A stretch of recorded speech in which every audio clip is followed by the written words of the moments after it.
to play multiple characters. In fact, I feel like you need to. Mm-hmm. I don't know how y'all do it in Soul Calibur. I cannot format my brain to play another character. The second I try, I'm like, wait, then I have to worry about the 3D movement in this particular matchup when they're in Soul Charge. If I'm at the edge, nah, I'm just sticking to it. Yeah.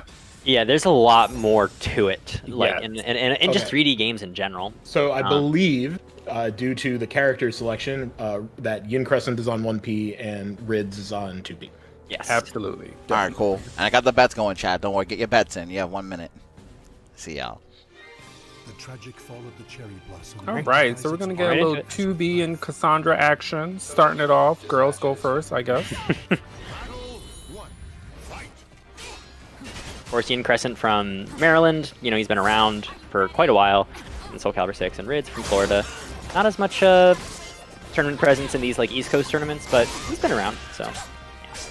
Well, definitely with Cassandra on his side, he can certainly pull something off in this matchup. I mean, I feel like no matter who you play, you know, 2B is a lot to deal with in the aggression department. So, and there we go, our first lethal hit of the night. It's kind of going to be with 2B. I mean, there's some exceptions, but for the most part with 2B, it's kind of like you're kind of going to be doing the same things no matter what character you're playing, or at least you're going to be dealing with them.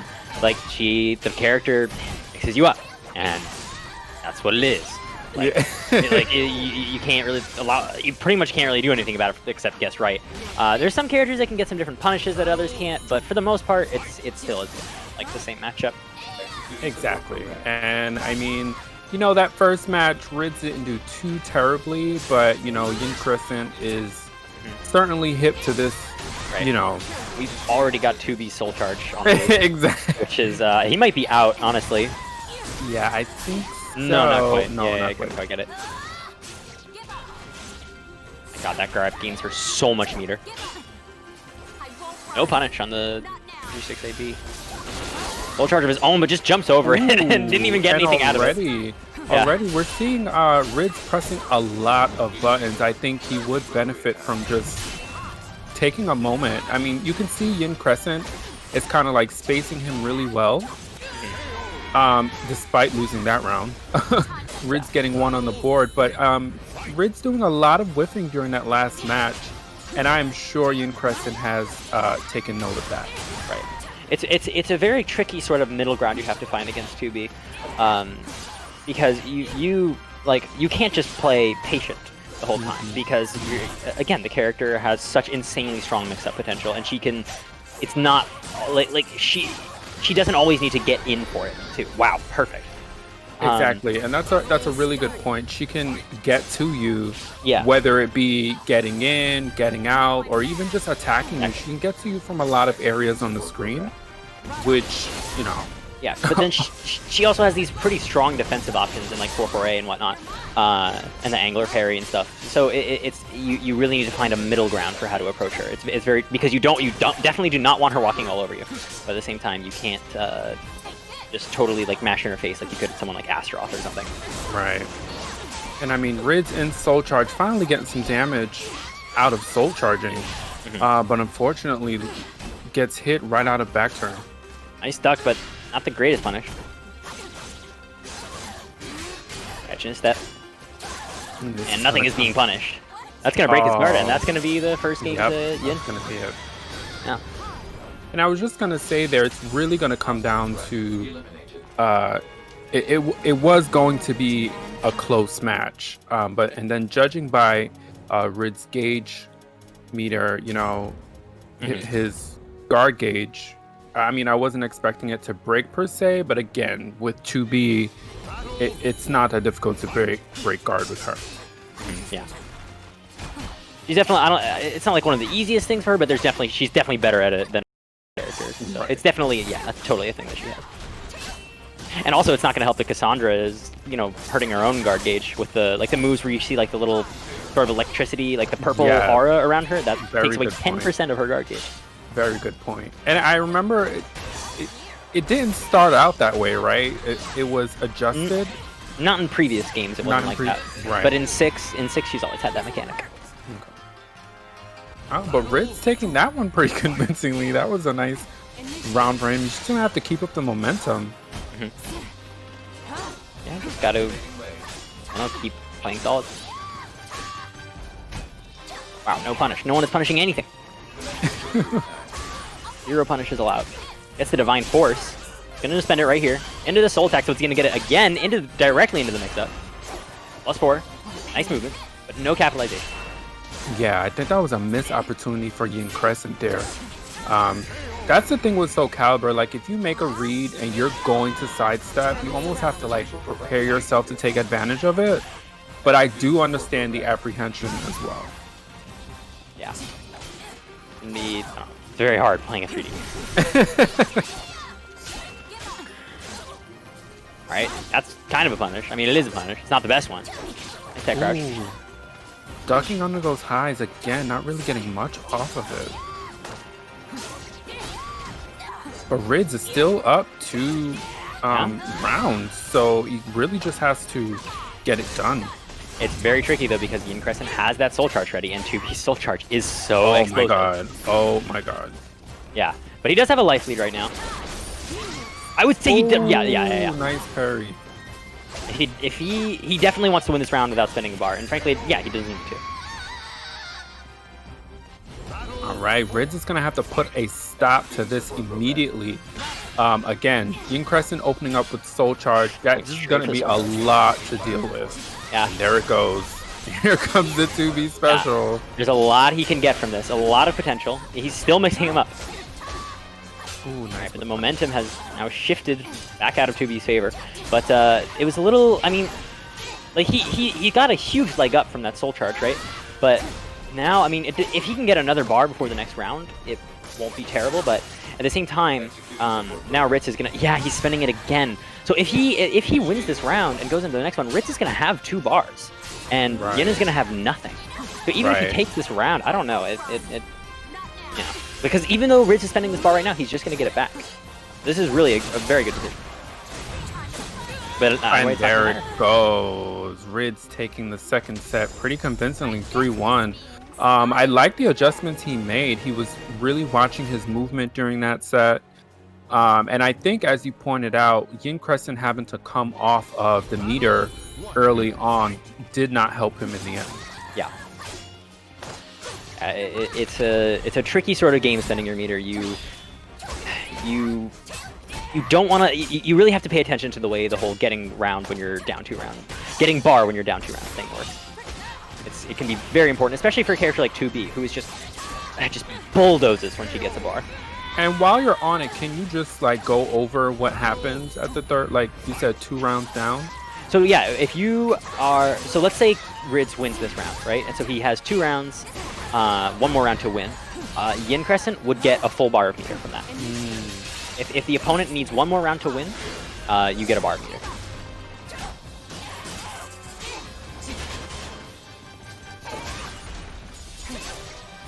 Oh, nice.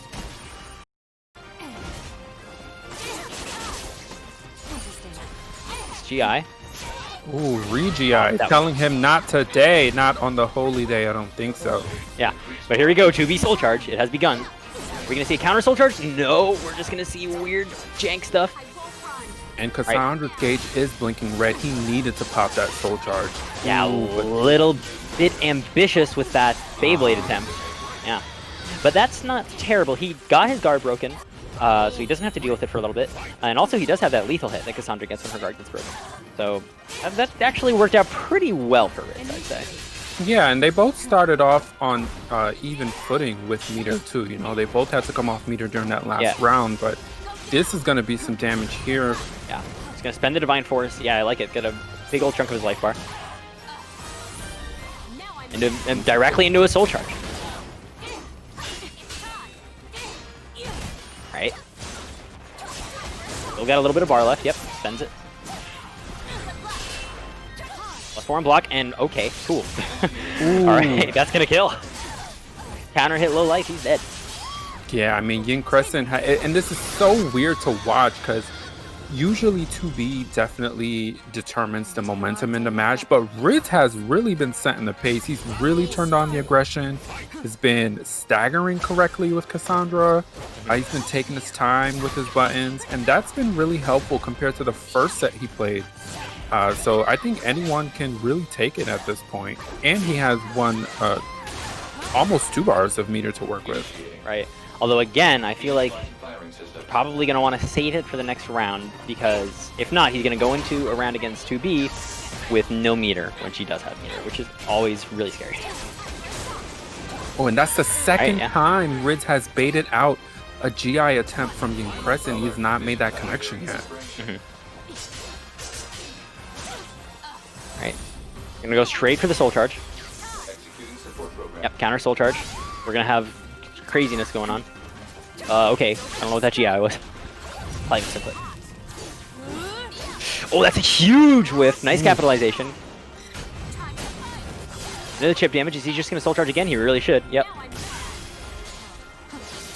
Oh, the RE, that could cost Yincrescent quite a bit. Oh no, it kind of fell out. He has another bar. We're spending so much meter. Everyone has soul charge. I really, if I'm Ridz, I want to kill before I run out of soul charge, and he's out, but he still has a divine force. And that's gonna catch. All right, Ridz takes it 2-1. Really caught him right there. Yeah. But yeah, that was was that our first final? The very first match went down to the final round, guys. Yep. On January 10th, you know, looks like we're gonna have a slobber knocker tonight again for those who have Actually, there you go. he actually enters these a lot, and I think his internet connection just happens to be good enough that even across all of this latency, he does pretty well. Memories of ancient battles slumber. Of course, Manta is a notorious Voldo player in the purest sense of the word. So we're going to see a lot of Voldo Mantis, shenanigans on meth, basically. Yeah, lots of stance stuff, and yeah, there it goes. It's he has no hesitation. Manta goes straight for the Mantis. Yeah, but Weeabooty is... I can't get used to this name. I'm so sorry. You can always just say like the Sophie player. The Sophie player. No, you know, he wants to enter his booty. Well, we'll respect his wishes. I don't know. You can. I mean, you can do what you're gonna do, you know. But I mean, you can technically enter as whatever you want. That doesn't. Right. Anyways, pretty close first round. You know that booty. Sophie player is gonna take it. Takes the first round. Yeah. All right, looking pretty solid, honestly. Lots of patient neutral, gets a stab. Ugh, wow, that whiff punish was pretty hot. And Voldo, notorious for one of those matchups where, like, if your opponent is a true Voldo player, they can immediately just decipher what you know about the matchup versus what you don't know. It's very, there's a very thick layer of knowledge that Voldo can really just force his opponent to have to deal with. I don't know if that's like he has plenty of other strong tools as well, but there's like so much stance stuff, so much like weird frame data stuff that makes it very unintuitive to fight, and that makes it, like you said, it makes it a lot easier to just quickly figure out how much your opponent knows about it. Yeah, and I mean, having been on the receiving end of Manta in a tournament, he totally... I believe it was 6BA. I'm not sure what the notation is, but you can duck the second hit, and he did that like 4 times in a row, and I was like, okay, that tells me that there's something I don't know. Yeah, and I went and investigated it, and I was like, that's why. Yeah, Manta has no remorse. No, absolutely. No mercy. He will do what needs to be done to emerge victorious. That is a good way to put it. No, he is a warrior. Yeah. Not the greatest punish on the stab, but it's something. Alright, this Sophie player is playing really solid, honestly. Just strong, neutral, and whatnot, which is a very good way to go about fighting Voldo, I think. Yeah, and I think that's why we're seeing a lot of the jump backs from Manta. I'm not sure if that's an attempt to... that roll back. Yeah, that Voldo has the strongest back roll in the game, and that's another thing you really have to be aware of. He can roll out of Oki situations that are normally guaranteed, and goes straight for a back turn C, which is I-12. And yeah, take the first game. That's one of the things he did during the first match. He had jumped back and got a whiff punish off of it. And I don't know if that set the tone for him that, like, okay, this is something that I could do against this particular player. But again, just being able to whiff punish, such a good option in this particular game. Yeah. Very much so. Alright, weird Oki situations. To the Mantis Blender, yep. Yeah, and I mean, Weea is trying. Poor thing, he's trying. Yeah. It's just like, again, before you can even get a word out, Manta is just going full speed ahead. Manta has such an active playstyle. He never stops. He never. It is so insane to me. It is impressive how committed he is to not stopping. Like, he plays so fast, and he's really good at it, honestly. But it's very difficult because you feel like you want to stop him, and that's gonna be it. Oh, not quite. No, that's it. Yeah. Yep. It's very tricky. Like, you want to stop Manta from running all the like offense he's doing, but he's got such an awkward sort of timing that it's really tricky to figure out like when you have your turn. You know. Absolutely, and that's a tribute to not only him as a player, but Voldo as a character is able to do that because he has such like a crazy random factor. You know, it's just like you're never sure when you can really press a button, especially if you don't have knowledge of the matchup. Yeah, like I said, very big knowledge check character, and Manta is not afraid to use that. Exploit that for sure. As for Soul Calibur, stuck around so long, even throughout COVID and everything. Exactly. It's really, it's something I honestly hadn't dreamed of coming into SEC. Yeah, I didn't expect. That's really great. I didn't expect it. Yeah. But here we go. We got John Avylon. Incorrect Defense. Incorrect Defense playing Setsuka. I don't think I've seen Setsuka before. Absolutely, and I'm pretty surprised because, I mean, I ran into him as a 2B player, and then I've seen him with Mitsu. And that's probably what he's been consistent with, particularly on NLBC. But Setsuka, that's, I guess, a breath of fresh air. I wasn't prepared for this one. Well, I've seen him play a number of characters. I've seen him play I've seen him play, like you said, Mitsu in 2B. Pretty sure I've seen him play Cervantes. Again, I've seen a variety of characters from him, so I'm not really surprised to see him playing someone else. So yeah, like I said, not a huge surprise, but let's see what he's got going on here. Jumping over the throat. Just kind of getting him into the corner. Pressing buttons. Don't mash. Yeah, he's most certainly bullying John with his back against the wall. Wasn't able to get anything during that last sequence. Lots of pressure here. Setsuka can be very difficult to, like, if she gets the mix-ups going, it can be very difficult to just like kind of stop her. But then again, Cervantes of course has 2A plus B, which will lethal hit the crap out of like a 2A or something, or 70-something damage. That's definitely something he's got to be aware of. Oh, and the soul charge knocks her right out the sky. I don't know if I agree with that. He barely has any health left. Yeah. But he is gonna get back the bar. But yeah, I'm not sure about that soul charge in that last part. Right. Going for the plus on block. I'm trying to contain him, but took his frame advantage for granted a little bit there. Tried to run up into a grab or something, but correct defense was not having it. Again, returning with a soul charge of his own. He's got oh man. Oh man. you got to when you see her do that stomp and soul charge, you got to just hit her, because if you try and delay it, then you're gonna get stomped on again. And the way that counter works is it just completely like stuffs everything out. It's a parry, and any move will get you like slowed in time. So it's pretty tricky to deal with, and it might seem like it's something she can whiff over and over again, but you can definitely hit her for it. But you just got to be quick about it. Wow, everyone take notes. Let me pull out my pen. It's not a move I see often, so I was just like, I mean, I've seen the move, but not within that Right. You know, with the explanation about the slowing down and stuff, that's new to me. Right. Again, she only has it in soul charge and from stance. Yeah. So it's mostly useful after something like 1K or whatever. At auto GI, really strong beats all mids and highs, including grabs. Right, wasn't able to get anything off of that wall hit, but again, with the wall. auto GI. I don't know, if I were John Avylon, I think I probably would have wanted to change the stage, because it seems like IncorrectDefense is having a really easy time just getting him into the corner and like just bullying him. And yeah, like here we go, right again, we're back to it. I don't know, just some more space to breathe and run away, which is obviously something Cervantes is really good at. I think would have been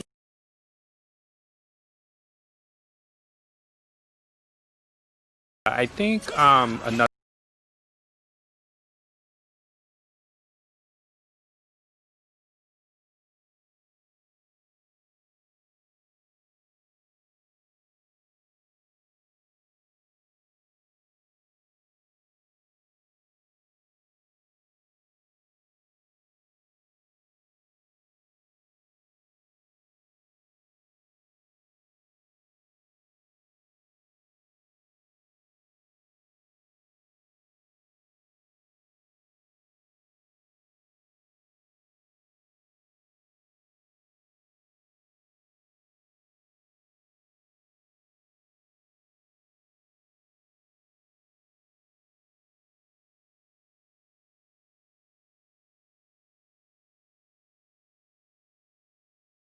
for IncorrectDefense, but this soul charge grab does do a grip.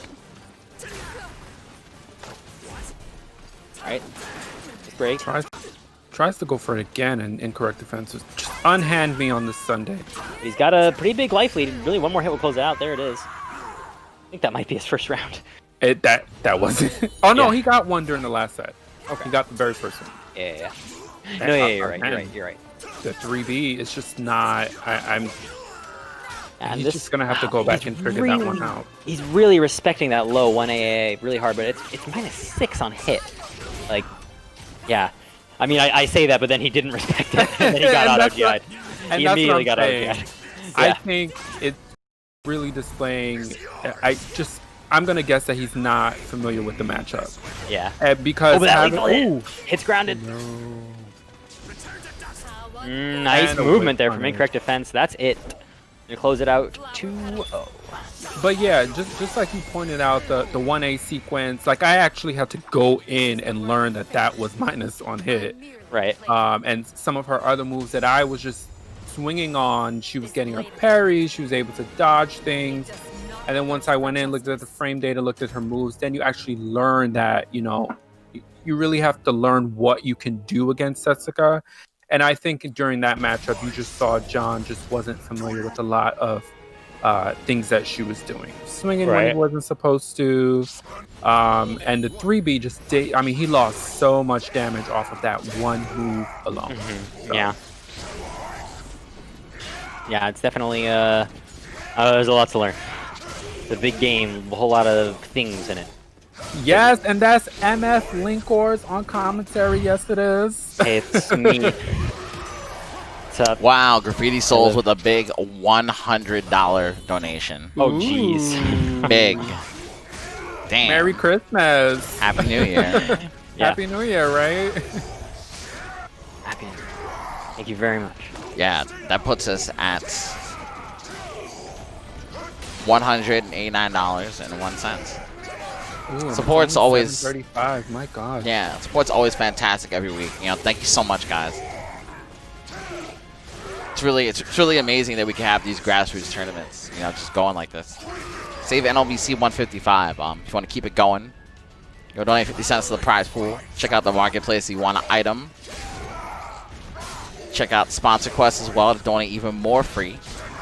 On G Fuel Energy, Rig, Twitter quests, YouTube quests, Twitch quests. Big ups to the top 5 donors. Graffiti Souls, Zahir, Alchemist, The Happy Color, Tenna Club. And, you know, everybody that's taking some time to use any of these codes or quests. Y'all the GOAT. Thanks so much, everyone. Like I was kind of saying earlier, I never dreamed that Soul Calibur would be this big at NLBC. And yeah, it's coming in from SE5 where there was no local scene in New York. It just seems it seemed totally insane to me, and I would have been thankful for it to go on for like a few months. You know, we got way better than that. So, and that's all because of everyone who's attended and donated and everything. So thank you so much, everyone. Yeah, it's pretty nice because Soul Calibur is one of the, well, I don't know about countrywide or worldwide, but I would say on the East Coast particularly, it's definitely one of the smaller scenes, but we're some of the more dedicated ones, consistently showing up, whether it be offline or on, well, when we used to have offline, you know, back in the days. In my day. Right? But I just want to pick up on your point about coming in from Soul Calibur 5. Again, my view was that the Soul Calibur scene was particularly small, so I didn't imagine it being this consistent or even growing at the pace that it has grown. So it's definitely nice to see, and it's also nice because the developers definitely take note. Yeah, and they've done such a great job at supporting this game. Okay, this is gonna be Rayvrc versus Malice. Ooh, Ivy versus Sophitia. Ray is on the right side. Malice is on the left side.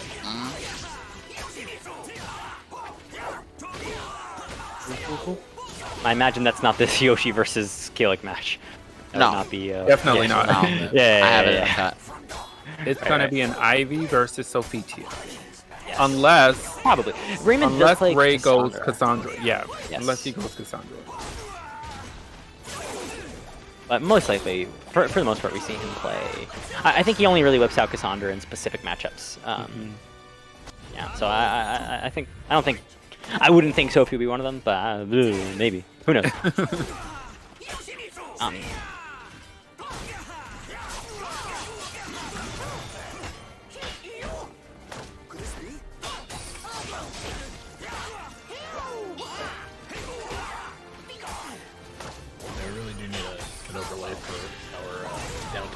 You guys fill time until they are. That's okay. I'm watching them.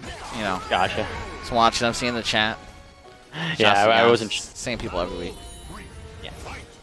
I wasn't sure if it was like. I wasn't sure if they were starting right now or what. So I was. Oh yeah, no. Only I can hear it. So. Yeah, I can hear when they're starting. Alright. Cool. What are you wanting for a particular season 3 link? Let the people know.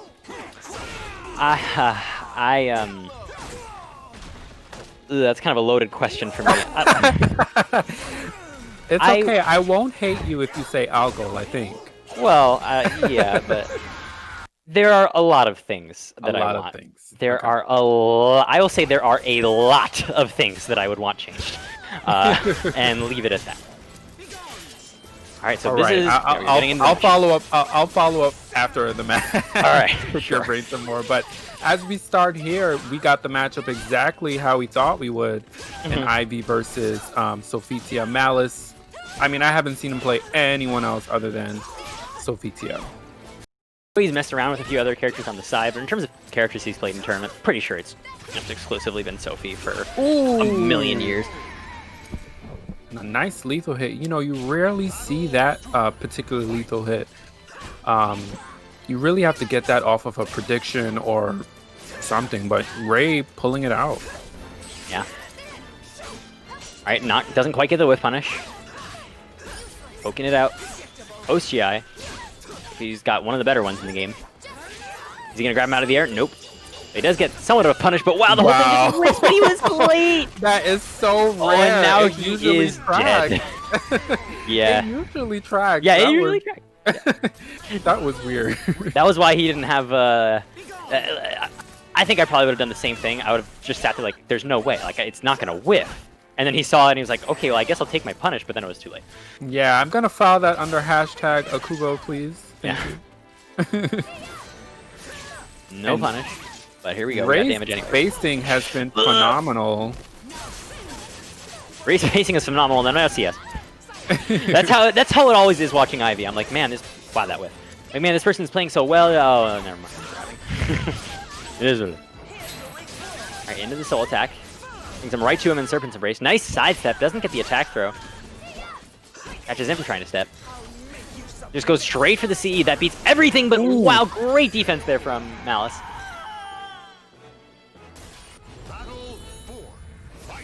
Right, in the 4th round. No meter from Raymond. Wow, that's so good. I never see anyone do that. You can actually, you will get a cast speed lethal hit if you block IV60 super close as Sophie. Because it counts as whiffing an attack. Also, he got CS. Wow, it just went right through him. The back turn grab. Sophie doesn't do much damage at all. And Malice really showing up now and bringing it back. Finally down to the final round between these two. Ray really looking like he had control, and Malice was just like absolutely not. And you know, I expect him to have knowledge of this particular matchup. So I mean, but he's not breaking these CSs for sure. Yeah, I mean, it's kind of a thing where it's like you do it or you don't. I don't know. And sometimes, sometimes you try to do it, but you still don't. It's a very finicky kind of thing. He's gonna get grabbed. Nice reversal edge. Yeah, gonna get a bar from this, which he's probably almost certainly gonna want to spend. Yep, straight into the soul attack. Sophie's soul charge still pretty solid. Not at the terror that it was for most of Season 2, but still rather strong, I'd say. I think terror is the right word. Yeah. That is absolutely the right word. And Ray closing it out with the 66K in Ivy's soul charge. Yeah, gonna But that was a really good match between the two players, you know, definitely swinging one way and then swung right the other way. Looks like we're gonna get a stage change. We're going to the desert, y'all. Totally benefits Ivy, but you know, the stage is bigger compared to what it was when the game first came out. So, you know, there's more room to work with, but still. That's true, but also Ivy's ring outs are frankly a shadow of what they once were. That's like, a very good point. Absolutely good point. They're frankly, I think that, like, it used to be I would see the stage against Ivy and I'd be like, oh, well, I hope I just don't get it again next game, since I'll be able to switch the stage because I'm going to lose.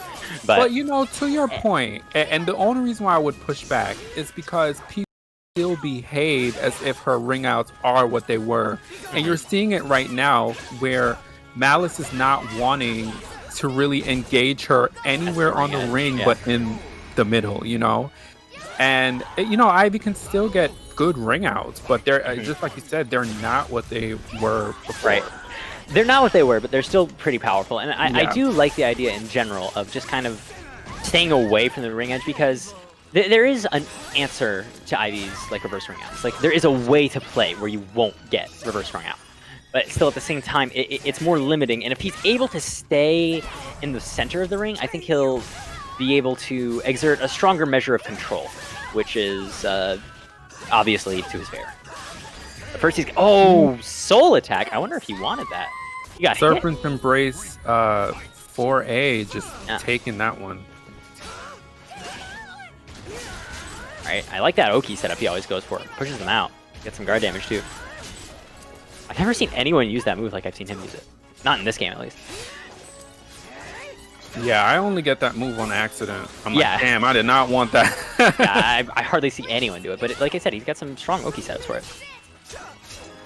Yeah, I've definitely learned a lot from watching Ray play. He definitely goes for, I don't want to say unorthodox, but other ways to play Ivy, you know? Which is a pleasure to watch. Yeah, and there's definitely an element of unorthodoxy in his play, and frankly, I'd say a lot of the Dominican Republic players, which is very, I don't know, it's very cool to see them entering these, because they certainly have a different style of play, and it's a perspective that, like, before these tournaments, even offline, we barely got to see. Like, the only Dominican Republic player who's really entering offline tournaments was Novamage, so it's cool to see them come out like this. Yeah, and Ray taking that last one with a step on her toes. Onlytoes.com, y'all. Oh no. And now we having that Serpent's Embrace BB tracking correctly. But again, Ray's movement has just been superior. And Sophie is red. I'm not sure why he just stood there. He definitely could have capitalized off of a punish. That is negative on hit, so it was a little ambitious to be pressing there. Nice, gets the RI. That's what we're talking about. Sophie's soul charge is just nowhere near as good as it once was, and that's it. Oh, I just learned something again. All right. What's that? The RI at the end. Yeah. They changed that. You can now RI the last hit of Angel Step A+B, which really that really changes. Yes, it changes pretty much everything. Again, her soul charge is nowhere near as good. That one change, like, nuked it. Like if you RI Angel Step A+B, she loses like 2/3 of her soul gauge, because RI takes away your soul gauge when you're in soul charge, and the move itself eats your soul gauge. So if it happens twice, it's gone. But also, she just used 2/3 of her soul gauge, and she's at -16 because she just got RI'd. Like, so not only does she lose her soul gauge, she loses her momentum. So it really, like, she has to be so much more careful about how to use that move. And is that consistent when you get RI'd, you're automatically -16? No, it depends on the. It's the same with normal GIs, where there's GI levels. Okay, who's up? That's what I thought. What's that? Okay, so next person I have up is Mostro versus Feremuntrus. Cool. It's like I was talking about this earlier. Like, I'm returning into like playing this more often, and I feel like I'm relearning the game, and there's all these little details that I didn't have before, and I'm like, oh, and I'm just like taking these mental notes. Okay. Well, it's also, I mean, the game has changed. Changed. Yeah, it's so, like, the game changes so radically all the time. Yeah. These different patches. It's very difficult to keep up, honestly. Yeah. I try to focus on like the big stuff, like, for example, that, because again, totally changes how you fight Sophia. Definitely tricky. Absolutely. I mean, I just turned to my dictionary. Shout outs to Incendiate. Because he just knows everything. I'm like, hey, can I do this? No, you cannot. Okay. But we got Mostro, who is rocking the Yoshimitsu. Of course, I imagine that's Feremuntrus playing Zasalamel. I don't know who else is Yes, that's absolutely Feremuntrus with the Zasalamel. Right. So this is our actual stream match. Okay, I wasn't sure. Oh yeah, sorry. Yeah. And you know, these two, so then it's more obvious. Right. We've seen these two before. I'm not sure if they fought each other before, but we've definitely have them before. I wouldn't be surprised if they played each other. Both of these are regulars to this whole NLBC thing. Mostro entering pretty much every week. Hunter's not as active as he used to be, but he's around. Alright, just pulling him in. Nice GI. Wow, the retract. Oh my god, he just stood there and ate the RE, but he's dead anyways. That was a pretty long one, too. Yeah. Wow, that was one round.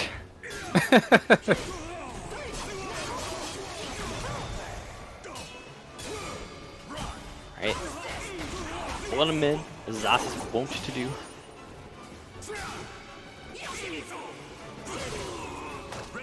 Counter hit into the grab.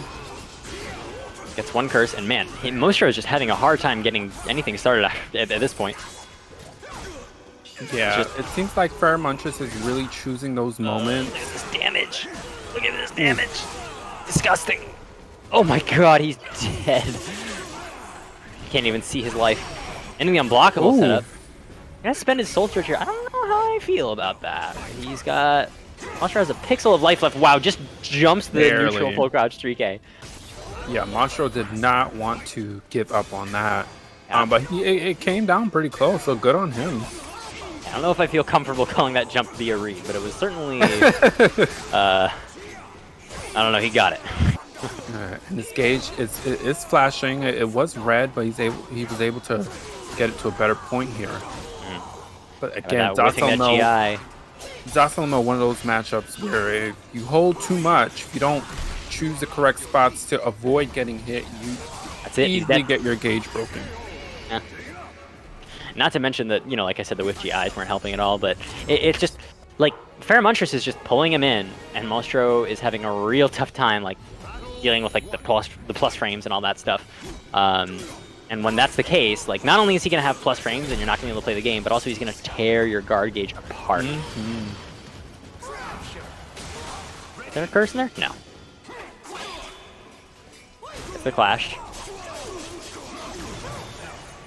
Minus on hit, but I'm not sure what he was going for with that People's K. Alright, gets the curse punish. Tries to go for a grab. Feremuntrus telling him not today. He's gonna try to keep him positioned here. Minus 12 just goes right for it. No fear. Oh my god. Ooh, runs right into the CE.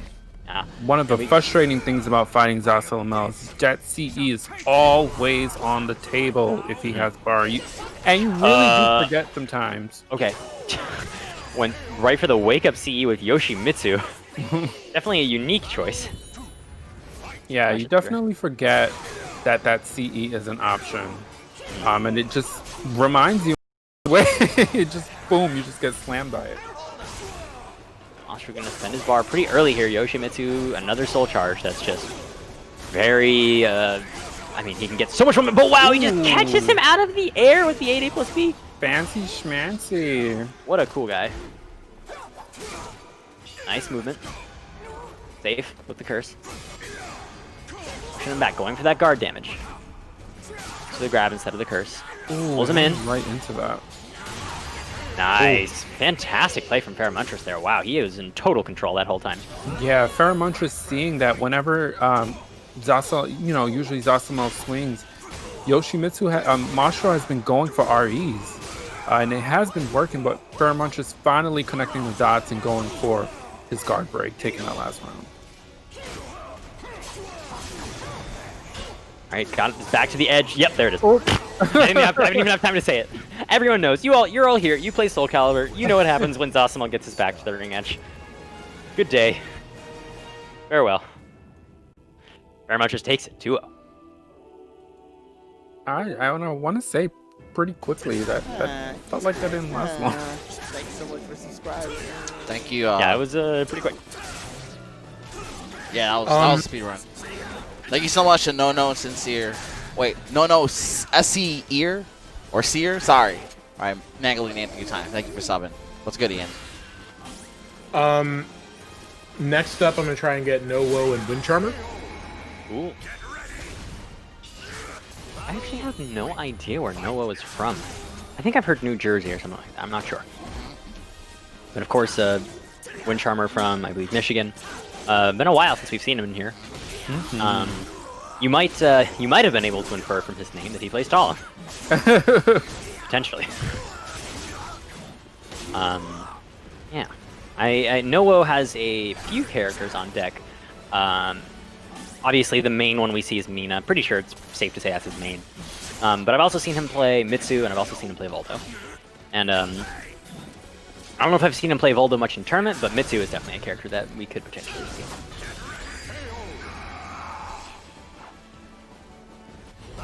Yeah, as a chat pointed out, No-Wo coming from the realm of Xbox. The untamed Forbidden Lands. Why call it that? Because no one plays on it. Yeah. I mean, listen, man. Plenty of like Soul Calibur, legends have come from Xbox, but also like, what? Who plays on Xbox? Yeah, it's not that many. Not that I disagree, but yeah. I mean, just for Soul Calibur.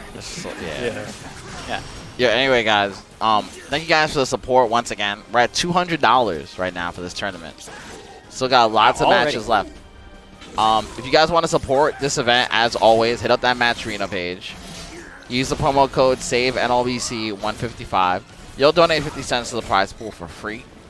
Check out the marketplace if you want an item.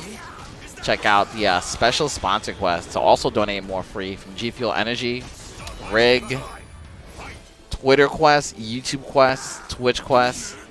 They get the top 5 contributors. Remember, a portion goes to the players, a portion goes to NYC Next Level, and the rest goes to cover these Cloud Parsec instances for all the players.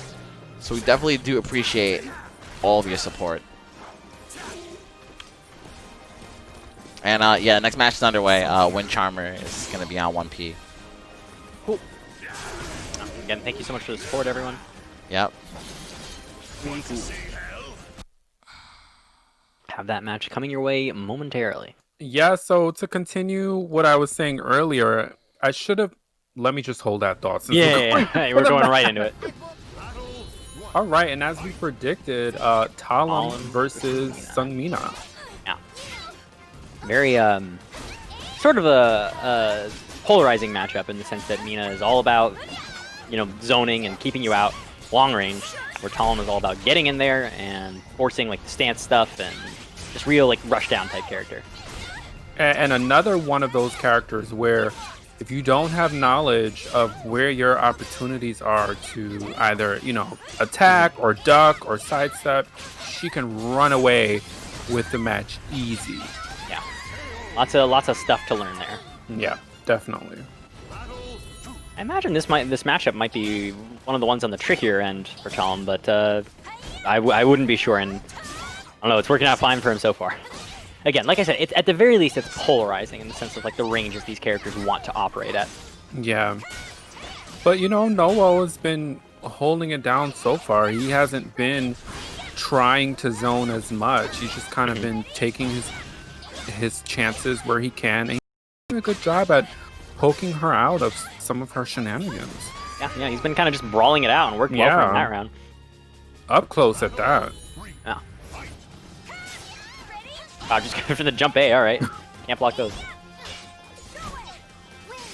And again, Talim's gauge is blinking red already. I mean, I was not expecting this. It's Mina, dude. Like, Mina just shreds your guard gauge. And not that Talim is a slouch in that department either, but Talim has to get in there and, you know, beat you up for that to work, but Mina can just push you out and destroy your guard gauge. I like the idea for that RI, trying to be like a 1B or something, but did not pan out. Oh, and there it goes. He's dead. Yep. So that's not bad for Wind Charmer at all. And again, he doesn't have to worry about the break anymore, and there's going to be at most 2 rounds left. There's almost no way that Noah will be able to have time to get another one. Oh yeah, but Wind Charmer is whiffing a lot. And I mean, I understand he's trying to get in, and Talim is notorious for that. I believe that's 6-6A from her. But it just has not landed at all. There it goes again.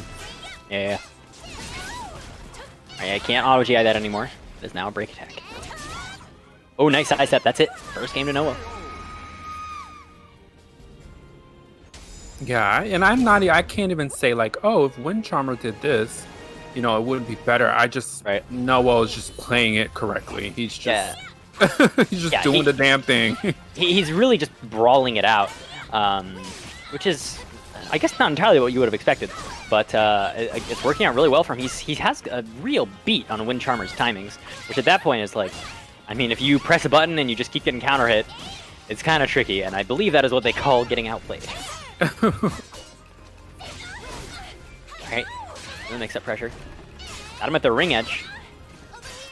Definitely going to enforce this, but unfortunately now he's out. Oh, switches again. Switches again. Keep switching. Nice jump. Goes over low, and that's the round. Very well played there from Wind Charmer. Just kind of got in there, really smothered Noah, didn't let him play.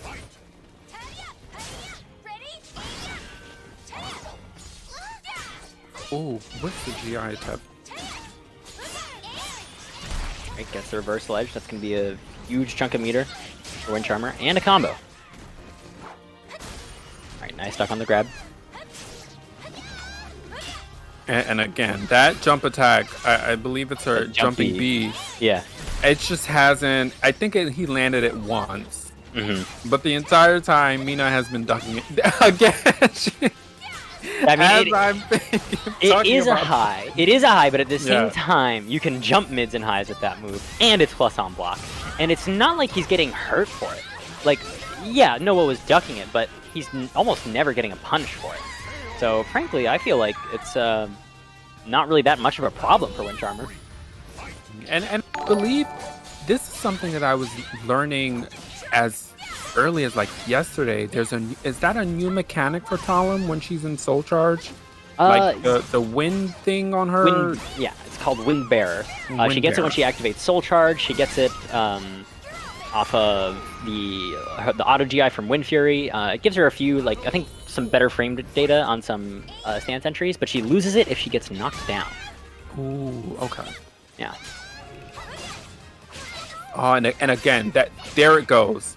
Her jumping B plus on block, as you said. And did you see Noah's response? Yeah. It totally just said, F your plus frame. Oh, that's it. He's out. Wait, maybe not. No, yes, he's. No! Wait, no. What? Okay. That was a. I'm gonna file that under Akubo. Hashtag Yeah. Akubo, please. That would have been a very difficult situation for Noah to come back from. Oh my god. That No sounded a help. lot like the Hard commentary from our slip out tournament earlier. Is he out? Yo, he's not out. Oh god. Like that time Sandman just blipped back in.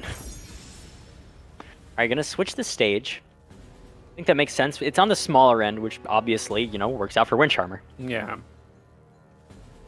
But again, he's not playing against somebody who's trying to run away, so it might work out for him, but...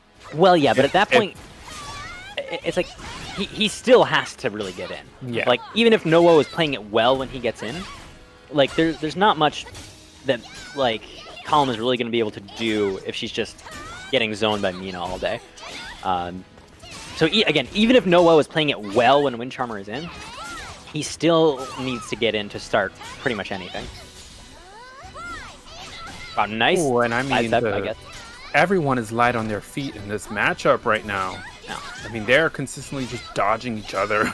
Yeah, they're both playing very active. Wow, he just goes straight for the hell sweep. Oh my god, he was in yellow! That's not quite gonna kill because he's scaling. But he gets mixed by the 2B. Noah taking the first round in this final set. I mean, both of these players have been just duking it out. Ugh. Block that. Oh, great sidestep there from Noah. Yeah, Windcharmer's really been trying to enforce his plus frames or go for moves that are plus on block, but they just have not been landing. Oh, and he caught him out of the soul charge, ate his bar, and got a ring out. That pretty much couldn't have gotten better for Windcharmer. Yeah, Noah's just really been just avoiding a lot of these things. I mean, he wasn't able to avoid that ring out, but, you know. Yeah.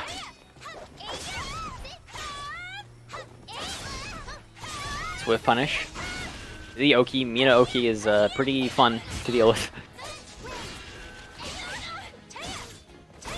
Alright, again, just like we've been saying, Noah is just brawling here. Just the 2As, the small pokes. Being really, oh my god, but the slide kick lethal hit! Oh my god, they've used that move so many times. Alright, gets the reversal edge. He ate his soul charge again! That's the second time it's happened, but Noah gets the round anyways. Yeah, but now Windcharmer's going into this potential final round with his guard on the line. You got really 2 bars. Turn it up.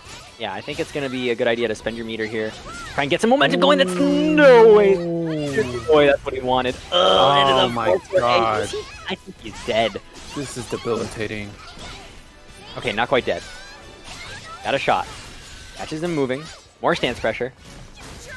Knocks her down. Bearer is gone. And now it's Mina's guard that's on the fritz. And that's it. Ends it in style. Noah gonna take it 2-1. But what a good set between these two. It's definitely back and forth. You know, both players' gauges blinking red. Both players trying to enforce their frame. Definitely a good set to witness. Yeah, it was a real slobber knocker. What was they were the really score, guys? it was 2-1. 2-1. For who? They were both playing very actively that whole set. Wait, who won that? Noah 2-1. No 1-2-1. Thank you. Yeah. Yeah, of course, predictably, the chat bets on who they know. So they bet on Windcharmer. Well, it's not to say Noah hasn't been active in these. But yeah. Who is this? Do we know? Don't know. This is Station 3. So Station 3. So that would be Yincrescent versus Namscram, whoever that is. cool.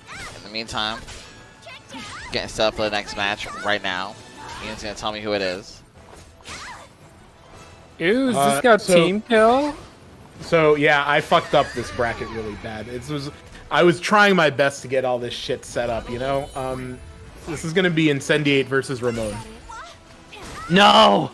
Yeah, I know. No! I'm not happy about it. God damn it, Ian. You monster. Listen, no one is sadder than me, okay? Okay? Monster. What have you done? I attempted to get everyone into a good place seed-wise, and then took a cursory look to see that there weren't any crazy things going on, and I missed this one. Just, ugh. Ugh. Atrocious. As much as that is true, and I would say you've seen this one before, but quite frankly, it has been quite some time since we've seen Ramon versus Incendiate, in a tournament set, especially. So, honestly, I think it's kind of cool. I'm looking forward to it.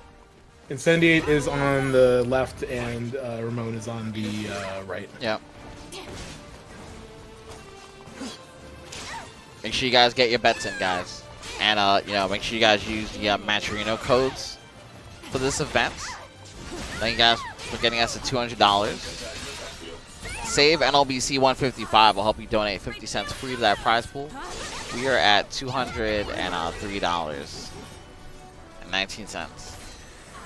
Check out the marketplace if you want an item, and check out the special sponsor quest to donate even more to the tournament completely free. Thank you, everybody. And yeah, we're about to get right into it. Yep, they are starting. Switch over. Ooh, they're right into it. Yeah. And again, I'm pretty sure we're gonna see Tira from Ramon. Yep, And there it that's is. exactly what we got. And Incendiate rocking his patented Xianghua. Not going to whip out the Ivy yet, but I see no reason to you know, stray away from Xianghua. I think it's safe to say at this point that Xianghua is probably his main character. Yeah. He still plays Ivy, but this is this is his old reliable.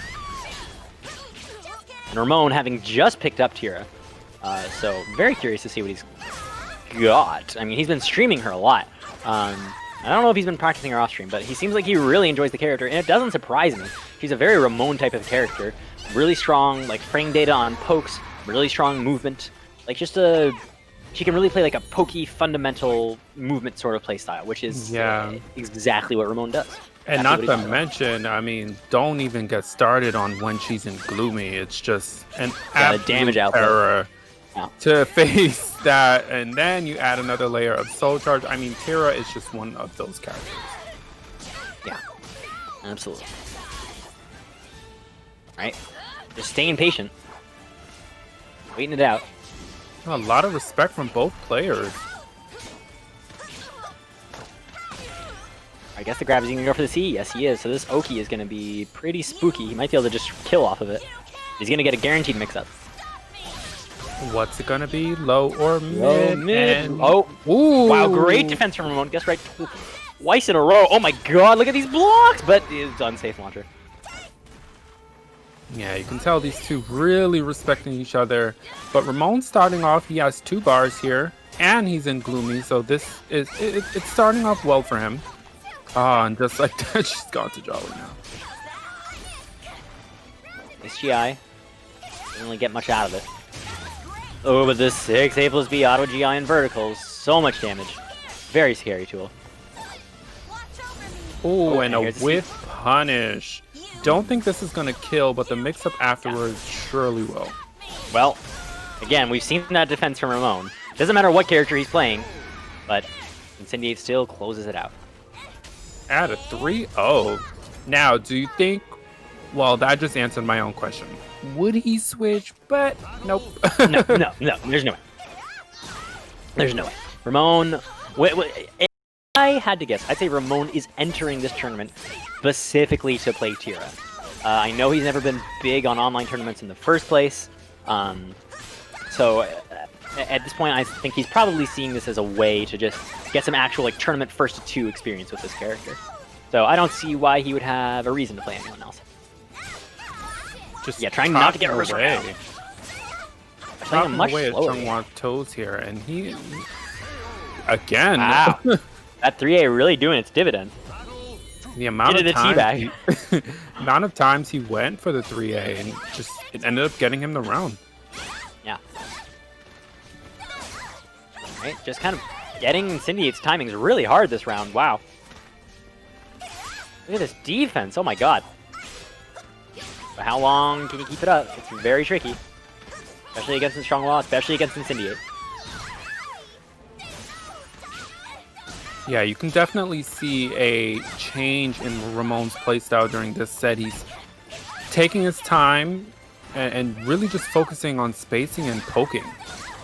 And it's paying off. Really, and again, that's what he likes about this character. He can do this. Her movement, her backdash is so good. He can just get out of there, and these pokes are so strong, but no, that's not safe. That might kill with that low life. Will it? Yeah. Yes, it will. Incendiate clutching that out. And I almost want to say maybe he planned that. Because, I mean, it was the same move over and over again, and he just knew, you know, that I have this thing when I commentate his matches, like, is that going to punish the CE? And I'm like, well, if he does it, so it's totally going to punish. Yeah, that was, I mean, Ramon was playing so well that last round, but then he made that one mistake, and it cost him everything. It's so tricky to scrap with Xianghua. I mean, the evasion, the frames, like the speed and all that is yeah, it's very tricky to deal with. The safe launchers. I mean, she's gonna be really, really frustrating to deal with. Yeah. But Ramon going into Soul Charge, he's gonna try to get some kind of offense going. This is huge damage. Do a mood switch can get him that much closer to Coda. I can't see what number he's at, but I can't imagine he's too far off. Like 6. He is at 6 now. Yeah. But his gauge is blinking red, and I am sure Incendiate's gonna take advantage, and there it goes. Alright, so Incendiate gonna take that one 2-0 pretty quickly, as Ramon predicted in the chat. Yes, run me my points. Run me my point. But again, Ramon trying to, you know, just test the waters with this new character, see if he likes her and all that. So, I wish him the best in the losers bracket. Still good movement and poking from him. So yeah, lots of really good, just solid fundamental neutral play. And that's always what Ramon's been about. And Tira is pretty good at that. I think she suits him very well. So I'm excited to see if he ends up sticking with her in the future. I think it'd be really cool. But yeah, not to mention that the character is pretty damn good now, at least from what everyone tells me. Yeah, she's definitely one of those characters where I'm like, oh my god, it can get out of control really quickly. Yeah.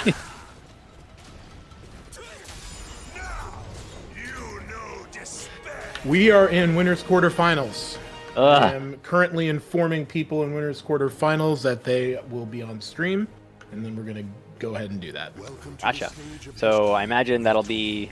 Well, I don't imagine you're gonna do Incendiate versus Feremuntrus first. That'll be I'm gonna start in the middle. Okay. So like, yeah, well, the match that'll be Manta versus Raymond VRC, SpectreChild versus Vesper, Lolo versus Nowo, and Incendiate versus Feremuntrus. I'm gonna start with SpectreChild and Vesper. Ooh. Vesper's been like beating people up left and right. I really want to see that. Yeah, apparently, yeah. And SpectreChild, another person who's been on a tear, ass absolute kicker. Terror. I mean, come on, synonyms: tear, terror. I don't know what else to put in there, but he's been just at it. Right. Yeah. So this is. He is very good. He's very good at game, and he plays well and wins, and the opponent loses. And that's his strategy. Correct. Yeah. I imagine we'll be seeing Nightmare versus Raphael there. I know both of them have some side characters, like Vesper also plays Crow and Maxi. Spectre also plays Astaroth. Yes, Astaroth. I think that's the only other character I've seen him play. But he's got a pretty solid Astaroth. So I wouldn't. I think if I had to guess, I'd say we're going to be seeing Nightmare versus Raphael, but I could be wrong. Both of them have some side characters that they could totally win. Yeah, but in my opinion, if they were going to just come out with their best, I would agree with you and think it would be Raphael and Nightmare. Yeah. If they're trying to play their strongest characters, then yeah. I wonder who this is. Probably Apple Boomer. So before we go into next match, my real question was character-wise. who would you want to see added to this? Oh, character-wise. Yes, I should have been more specific, Okay. and I didn't realize it until you said there's a lot of things you wanted to change. I was like, damn, Yeah. I forgot who I was talking to. Yeah. Well, obviously was my other main in Soul Calibur 5, him and Siegfried. So that'd be pretty cool. I'd like that. I just all right, listen, you guys stream. You can't tell anyone this, all right? All 400 of you. Keep it a secret between us. But there's like a lizard man in the game files, right? That you can play as, and you can actually, well, okay, you can't play as it, but you can if you mod it. And I was just playing the game as that lizard man, and it was a lot of fun. Like, that character is just so, I don't know, he's so grimy in a way that I love, just like Geralt. Like the tiny little pokes and neutral containment and everything. So I think it'd be pretty cool to see Lizard Man come back. Wow. Yeah. I didn't expect to agree with one of your opinions, Linkor. Well, also Lizard Man it's pretty crazy they didn't bring him back, honestly. Like, I don't know. I he's fully been agree. in every Soul Calibur except for 6. Kind of ridiculous. Mm-hmm. And I'm with you. listen, you can all roll your eyes, but I would love to see Zvi come back. I love that character. Okay, My I'm eyes are with rolling you on so hard. why. Only because I think what they've done with the gameplay system in Soul Calibur 6, we've seen a lot of characters come with a fresh taste Yes. to them. So I would love to see what Yes. they would do with some of the newer characters that they introduced in Soul Calibur 5. Listen, so I'm with you on that. listen, you go back and you tell a Soul Calibur 4 player that the top tiers in SE6 have been Raphael, Seong Mina, Siegfried, Nightmare. They're gonna be like, what? What are you? What is this strange future? And I will not stop my advocacy. I want to see Patroclus. Okay. Oh, that would be awesome. I You want know, to honestly, see the him. only reason I didn't say Patroclus is because I don't think it'll happen. But it would make me so happy to see Patroclus come back. I love that character. I really want to see him. Okay, but we have a match now. Yes. Yes, we have a match we actually have to talk about. We got the matchup we predicted correctly. You know, Nightmare versus Raphael. Yep, it is. And of course, SpectreChild on the Raph, Vesper on the right. I'm sure by now you guys all know these dudes. And, you know, SpectreChild has been on an absolute tear on all of these online tournaments lately. And Vesper has been no slouch himself, really, like recently at Deus Ex Kylo. I believe he got third? Yeah, third. Yeah, and that was not a slouch of a bracket. And that was definitely a huge bracket. Ooh, nice whip punish. Right? And SpectreChild just loves these Shadow Evade mix-ups. He's such an aggressive player. You cannot get him to stop. But great sidestep from Vesper. That was Vesper really demonstrating he is ready for this matchup. Yeah. Alright. And get the reversal edge. Yeah, it looks my like God, he the was stagger trying pressure. to. It looks like he was trying to continue to run away from Raphael. It just did not pan out that way. Yeah. Alright. That Nightmare post-GI is so scary. Comes over the low. SpectreChild is so good at keeping the train running. Vesper a little bit timid in these post-GI situations. I mean, there's a Nightmare has probably one of, if not the strongest post-GI in the game. Can't step his A+B on level 3. Of course, he has that AG8 lethal hit. And what a good spot to really enforce a Soul Charge Nightmare. He's going to get a wall hit into some more damage. Wow. Is he out? Okay, not quite. No, not quite. Oh my God, SpectreChild, please. Oh! Please. And again, another perfectly timed Soul Charge, and this is going to be a lot to deal with Movement. for Vesper. Vesper trying to get out of there. Ruffian. Right. I'm gonna splat him down on the ground. Nightmare in Soul Charge is so terrifying. He's dead. He's dead. He's dead. If you block that move, Night Lower Stance A+B, and your back is to the edge, Rising K is guaranteed on block. Like, there's nothing you can do about it. So if he does that when you're at the ring edge, you're done. Assuming he's still in Soul Lights Charge. out. Yeah, he's just gonna ring you out. Right, into the Shadow Evade makes up so much scarier when he's in Soul Charge. And again, SpectreChild loves that Shadow Evade mix up.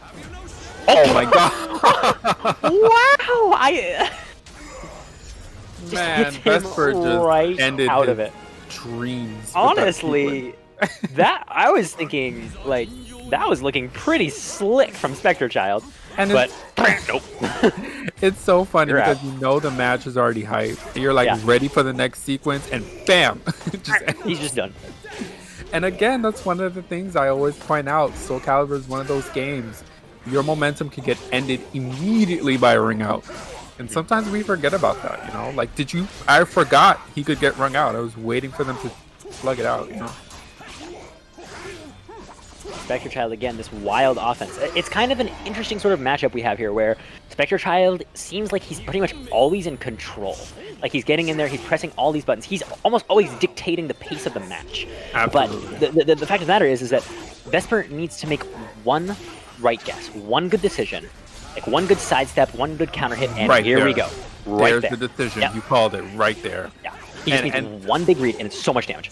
And the other thing about SpectreChild is, I think with most, oh my god, I think with most Raphael mains, they tend to rely on just one aspect of the character because the character does have a lot going on.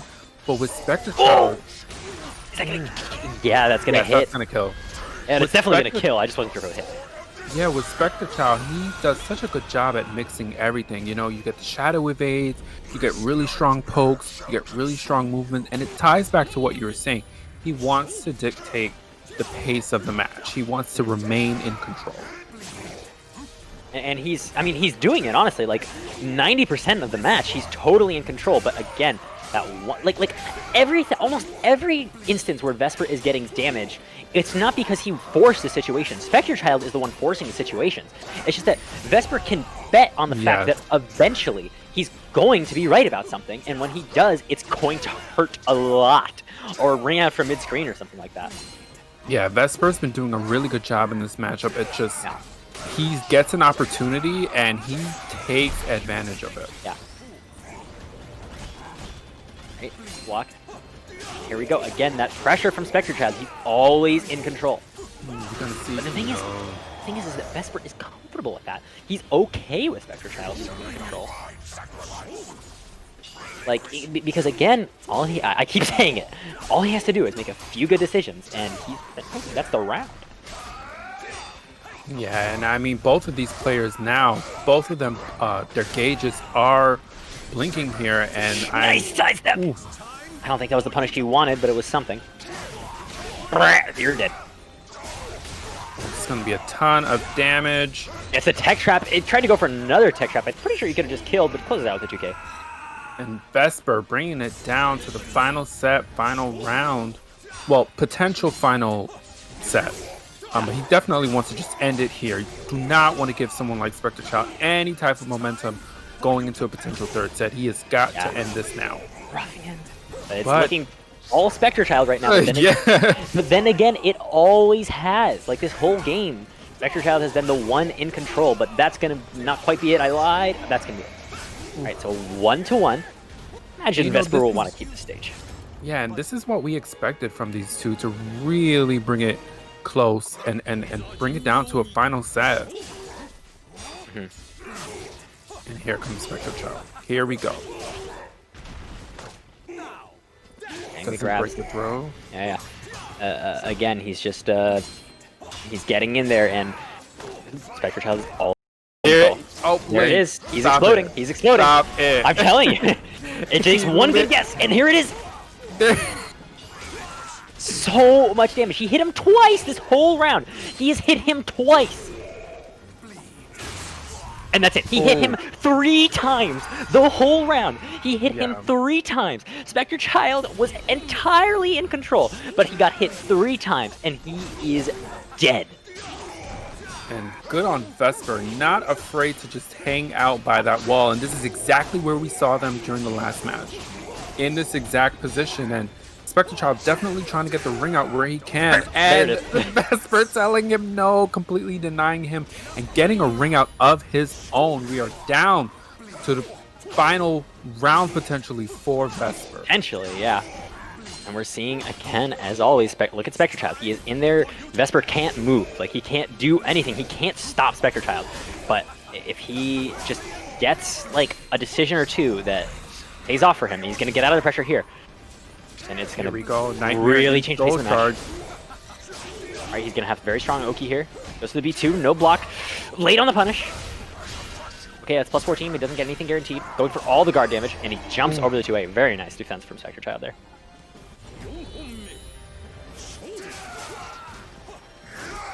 Drill him.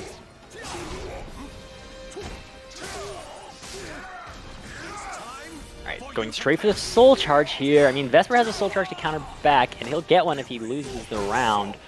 And really good positioning for Vesper, too. He got himself away in the nick of time, deciding to burn his bar, too. And this could potentially be... Oh, no, he waited too long to pull a button on that one. Yeah, but again, this pressure from... Oh, that's it. And again, just gets the sidestep. Those moments where he decides to make a move or make a read or whatever you want to call it has paid off every single time. Vesper taking it 2-1 over SpectreChild. My God. Absolutely impeccable defense from Vesper there. He really was totally comfortable with just letting SpectreChild control the pace of the match the entire time. And he knew that he didn't need to be the one in control. He had these defensive reads that would just pay off for him so much that he would be able to win. Yeah, I want that kind of confidence to just be like, you know what, my opponent has the momentum, but I'm just going to wait. I'm just going to be patient, not swing too much. Just, you know, hold on for a minute and boom, make my move and then have it pay off every single time. Ugh. Right. Well, it is easier when you've got Nightmare who explodes you from one hit. Bunch of damage, right? But at the same time, again, like the way Vesper was playing was really, like I said, he I don't know, there was a great deal of confidence to it. Yeah. It was very impressive, I think. Absolutely. That was a great match. I did not expect Vesper. He leveled up so much. Yeah. But we are gonna talk about G Fuel for a few minutes now. Art, go for it. Yeah, of course. You know, trying to get more sponsors over here at NLBC, so we can try to give everybody a little something, you know, for their time, of course. And you know, shout outs to G Fuel for being one of the sponsors of this event, NLBC Soul Calibur. Check out their bubblegum. I'll paste a link in the chat. Shout out to G Fuel once again. And of course, you know, you guys know G Fuel is the official energy drink of esports. Right now, they're inviting you to take a trip down flavor memory lane with their new G Fuel bubblegum. It's their newest mind-blowing concoction, made with zero sugar and packed with antioxidants and vitamins. Be transported back in time with this classic taste of childhood, while getting the energy and focus you've come to expect from G Fuel products. Check out their sponsor quest on our event page on the Matcherino site. And you can basically get info on how to get your hands on G Fuel's nostalgic take on a time-tested favorite. Shout out to G Fuel Energy once again for sponsoring this event. And, you know, make sure you check out G Fuel Bubblegum and make sure you check out the Matcherino sponsor quest on the page. I'm going to show you guys where we are right now. We did have some pretty good donations. Thank you guys so much for your support. And, you know, this is definitely a stacked tournament. Right now, we are at... Let's see where we're at. We are at... Sorry, I have like so many windows. Welcome to the stage of history retold.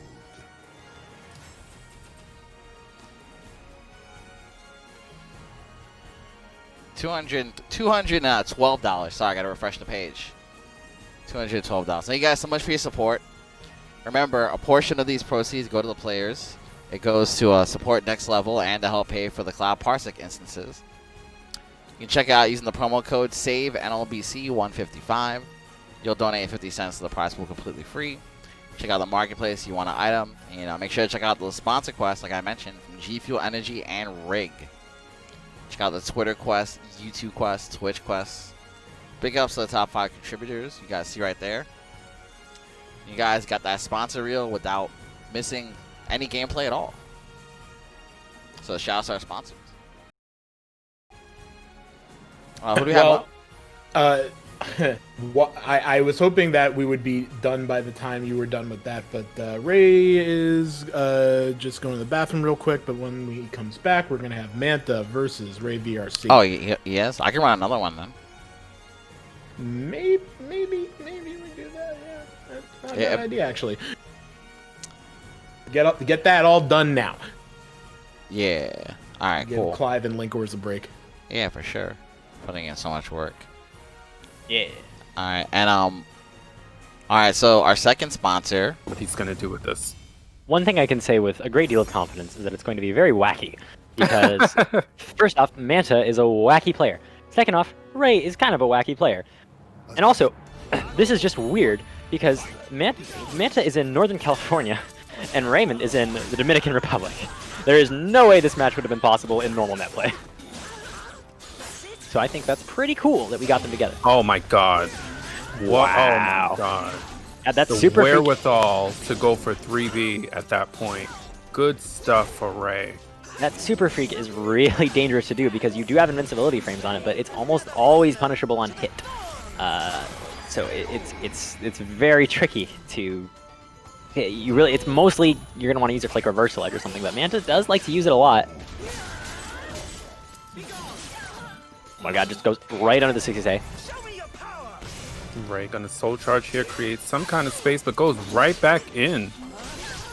Alright, yeah, that Reversal Edge, not great defense against Mantis Crawl anymore, especially given the new lethal hit condition. Look at the damage. Oh, nice pump fake by Ray. Goes for RE, lands it this time. What's it gonna be? And Ooh, that's gonna be lethal hit. Yep. That's gonna be it. Dead. Yep. Dead. And look at all of this meter Manta has already.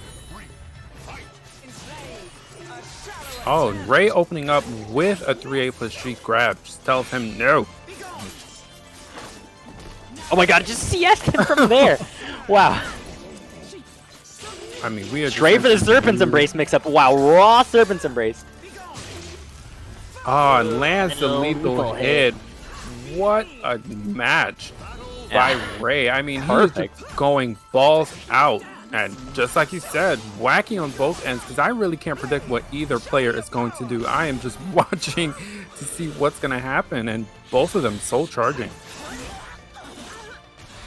Alright, yeah, he dropped the combo. That is a real combo, but he was late on it for some reason. I wonder what happened there. Manta's still got some of that soul charge. Raymond is all out. He's gonna get a combo from this and potentially some pressure. Yeah. Alright, yeah, just gonna soul charge out of it. Don't want anything to do with it. Alright. The Serpent's Embrace mix, that's gonna be plus 12 on block. He really doesn't have a lot of leeway here, but he's gonna push him back out. Ooh, nice movement by Manta. I mean, that was really close there. Ray's really been playing this phenomenally. Oh my god. A little bit too antsy there, though. Mashing on whiff, but Manta called it out. And another bar, and Manta's bar gauge is in the red, and the lethal hit. Oh, this is not looking good for Manta here. Yeah, he's gonna delay break it. his, yeah. Just take the guard break, and he's probably gonna look for some Oki or something here. Look from off of that one interaction. Oh my god, I thought the second hit would connect. Alright, he guesses right on RE into the mix. Just goes straight for it. Is he gonna press the button? Yeah, he's gonna land it.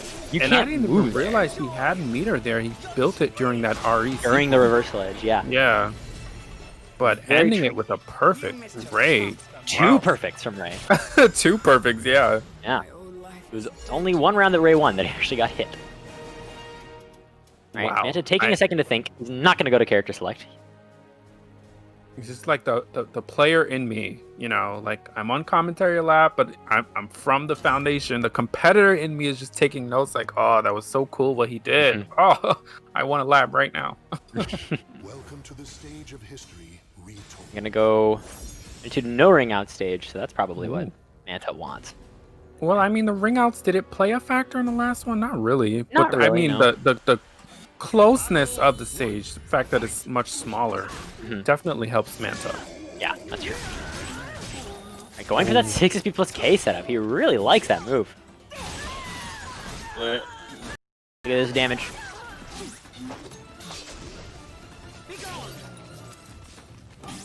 And again, Ray really picking his moments, trying to create space where he can, but looks like Manta's picking up on his timing and pacing.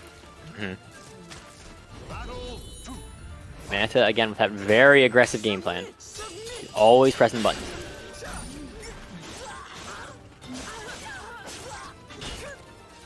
Yeah, you can kind of see Ray is trying to go for moves that, you know, might land, but they're just not landing. He could have converted there, but with a jump B, maybe it wasn't intentional.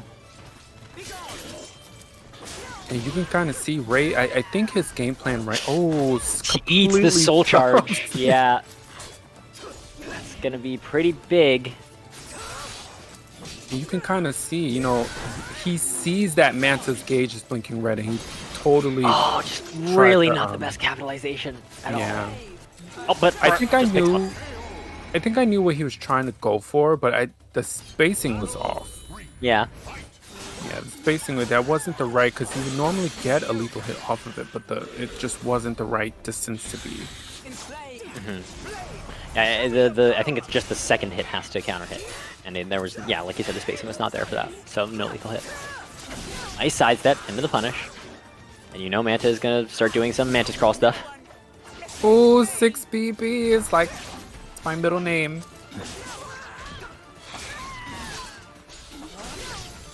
Ooh, goes for RE, gets guard broken there.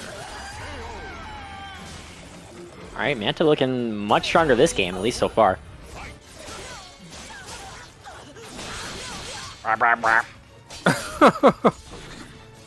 no nice whip punish. Oh, you hate to see it. Yeah. Into the Voldo soul charge. He's got some wacky stuff coming. Ray's really gonna want to just soul charge out of this. Yeah. I just under the CS. Honestly, that complete whiff, how he sidestepped and did not capitalize. Yeah. That must have been just a spirit killer, because that was really his opportunity to do something, and unfortunately, he did nothing. Yeah, and you know, Manta answering back those perfects with a perfect of his own. Yeah. So, yeah. But we are back to a stage that has ring out. Just right off the bat. Nope. Stop. Alright, he's in Mantis Crawl. There he goes. Rooming around. You can kind of see the strategy here. He is just right outside of 6-6A range. Yeah. And that really worked out for him. Ooh. I mean, you saw he barely sidestepped. Barely. That 1B+K from Ivy. Oh, he could have gotten a ring out if he just let it rip.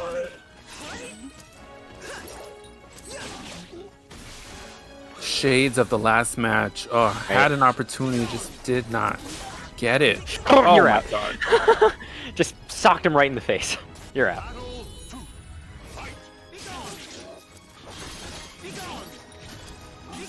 Right. He's really wants to get into Mantis. And there he goes. There's no stopping him. He's my God. All right, win or lose. That? He was right outside of her 7B+K move. Right outside of it. 9B+K, sorry. And so many perfects in this game. What's up with that? Right, another round just starting right off with the 2A+G. I mean, it's working, you know what I mean? And yeah, no, I'm not knocking it. Yeah, and it just... These two are battling. It feels like they're battling for position, you know? Ray very much wants to be within 6-6AA range, and Manta wants to be outside of it, going with Mantis. And yeah, Manta doesn't care what's happening. He just wants to be in Mantis Crawl. Like, as long as that's happening, it's working out for him. Super freaks hit. What? Just Manta, please. Right. But eats a CS. Kill Loki. Ah, there it is. And one round away. Go ahead. No, just one round away for Ray. Oh, there it goes. That's what Ray has been trying to get for the longest time. Oh, the unblockable stuff, but he super freaked it! Oh, he soul charged when he could probably gotten a punish. But maybe not. Alright. Get off. Again, the way Manta just ever so slightly dodges some of Ivy's vertical attacks is just a sight to see. Playing a dangerous game, fighting Ivy right at the ring edge, especially when her back is to it. And there it goes! Yep. There it goes! I don't know what to tell you at that point. Like you kind of deserve that one. Oh my god! And you know the only thing I was thinking about, I was just like, there's no he has to fish for the ring out, and he just went for it. While rising BB with Ivy, if we were just talking about earlier how her ring out game is not the same as it used to be. Mm-hmm. However, with her back to the ring, while rising B, that's something you absolutely have to watch out for. Good stuff from Ray. It's always been that way. You got your back to the ring edge against Ivy. It's always been the way, absolutely. Well, this guy has the Carbon Clive getup. I'm wrong, right? Like this is your Ivy game, right? Yes. Let the world know that in our offline life, this is I was the only one that would choose this kind of getup. This color and this weapon. This was your look. It's so funny. One of my favorite, like when I go back and look to see some of my gameplay, one of my favorites is your commentary from, I forgot what event it was, but it's one of the things you pointed out. You were like, Clive is the only one that rocks this weapon. Yeah, the weapon and the color. Yeah. It's I don't know. It's your again. I've never seen anyone else do it. You're like Clive. Yep. Rocking his signature weapon there, and it was on Boom. Boom's like, oh, he likes that one. And you're like, yep, that's him. Couldn't be anyone else. All right, so who do we got here? Oh wait, no, is this an off-stream match? This is off-stream, yes. Okay, cool. Yeah, feel free to take a breather for a second while we gotcha. Get the next matches going. Although it's loading up, they're already in the character select screen. I'll let you know soon. I'm waiting on one person for this. Yep. Anyway, guys, thank you guys so much for the support. Make sure to keep supporting the crowdfund for this event, guys. NLBC Online 33. It's basically, you know, taken care of by you guys to stream. You can help us using the promo code SAVENLBC155. Log in with your Matcherino account. Just take a second of your time to do that promo code. It really helps. We're at $233.69 right now. You can check out the marketplace if you want some items. You can check out the sponsor quest from G Fuel Energy and Rig. Make sure you click all the sponsor quests, guys. And check out the Twitter quest, YouTube quest, and Twitch quest as well. Thank you to the top 5 donors. Graffiti Souls with 100, Zyre 35, Alchemist 25, Big Spice Rice 20, and the Happy Color 1550. Remember, guys, a portion of these proceeds, they go to the players, they go to help out Next Level, and to help pay for the Cloud Parsec instances. So, thank you guys so much for your support. And, you know, well, we could always use more, so make sure you at least use any of the free options to donate. Who do we have up, by the way? This is Lolo versus Nowo. Oh, shit. It rhymes. It's gonna be a good Lolo one. Nowo. Oh, we about to turn that into a song. Nowo is on the left. Yeah. Oh. You paint the bet. Can you do the prediction for me for this? While I update the name? Yeah, I can. Yeah. Nowo versus Lolo. Who's gonna go? Oh my god! Put that on the track. Or don't, but either way. Yes, don't. Let's get back to the match. Yeah. We're getting a little Mina versus Yoshi action, which should be nice. Just a little bit. Of course, you know, Lolo has a Mina of his own, so this is definitely going to be a familiar kind of matchup for him. And does he also plays Astaroth as well? No, or am I thinking of somebody else? No, he plays Astaroth, and he's also been developing a Huang recently. Ooh. Yeah, but Lolo's main guy has always been Yoshimitsu in every game. That's what we're going to see, going right in with the ring out. And it's been a while since we've seen Lolo. Actually, I don't think we've seen him since like one of the last times I entered, like October or something maybe. I don't even remember when we started doing Parsec. Yeah, it's been a while. Good to have him back. He is, oh my god, the way he just carried this match back to the edge of the ring. But Nowo fighting back, trying to get some kind of positioning. I was talking. I had someone ask me recently. I had someone ask me if they thought they were an aggressive or defensive player. Like, and what I thought when they asked me that was, there's not really like most players aren't strictly aggressive, strictly defensive. You need to be a little bit of both, right? But then I realized the one exception to that is Lolo. Well, one of the few exceptions to that. Lolo is the most aggressive player I have ever seen, and it's so impressive how it plays into his defense as well. But like he will never stop. He has just the perfect reads on what your timing is, what hit level you're gonna guess. He is so good at getting in your face and staying there. I've never seen anyone better at it. Oh, gonna get a reverse ring out. Yes, he is. Wow, and I mean, you could see Noah was really working on trying to tear that gauge apart. Oh, he just catches him with the vertical. And just like you said, he's not letting up at all. Decides to back off with Mina in her soul charge. Can't really blame him there. Yeah, a bit tricky to put Mina in crouch when she's in soul charge. You know, really have to deal with that hell sweep. I don't think this is gonna work. Nope. Yeah. Nice defense here from Noah. What is happening? Literally kicked him in the ass. Yeah. Oh, Mina just telling him, stop it. Boom. Boot to the ass. Alright, nice defense here from Lolo. Having a little bit of trouble getting these whiff punishes. I mean, he is entering this from Mexico City, which is quite the distance. So who knows what kind of latency he might potentially be dealing with. It's about the same as West Coast folks. Gotcha. And you could kind of see in that sequence there, Lolo soul charging to keep Noah right at the edge of the ring, and it paid off for him. Yeah. And there's no way that Noah isn't going to want to. No way, no woe won't change the stage here, because I mean, Mina has some great ring outs of her own, but like the way that you have to respect Lolo's offense even more because of the ring outs makes it so oppressive. Yeah, it's definitely gonna have some more room to work with on this stage. Yeah, like the ring outs will still be a factor, but again, more room to breathe, should I say. All right. Into the pressure.